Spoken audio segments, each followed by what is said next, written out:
বাংলাদেশের বিপক্ষে সিরিজ দিয়ে নিজেদের নতুন টেস্ট মৌসুম শুরু করছে ভারত ক্রিকেট দল। বাংলাদেশ সিরিজের পরে আগামী নভেম্বরে অস্ট্রেলিয়ার মাটিতে 5 ম্যাচের মজাদার বর্ডার গাভাস্কার ট্রফি। ভারতের জন্য এই চক্রের সবচেয়ে বড় সিরিজ বললেও অত্যুক্তি হয় না।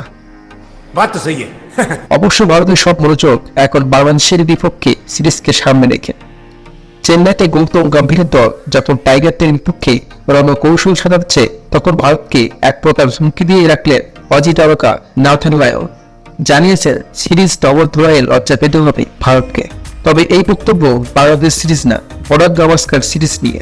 তার দাবি 5 ম্যাচের এই সিরিজ 5-0 ব্যবধানে ভারতকে হোয়াইট ওয়াশ করবে অস্ট্রেলিয়া। গজব বেইজ্জতি। অবশ্য সর্বশেষ 4 বার বর্ডার গাভাস্কার সিরিজ গিয়েছে ভারতের ঘরে।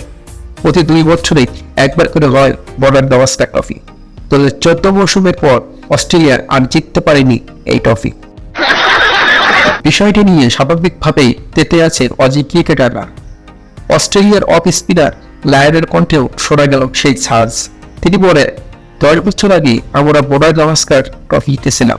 ইংল্যান্ডের বিপক্ষে ভারত যখন খেলছে তখন থেকেই ওদের ওপর নজর রাখছে। আমার মাথায় বর্ডার গাভাস্কার ট্রফি ঘুরছে। এই ট্রফি জিততেই চাই। আমার মনে হয় অস্ট্রেলিয়া 5-0 ব্যবধানে জিতবে। মিউজিক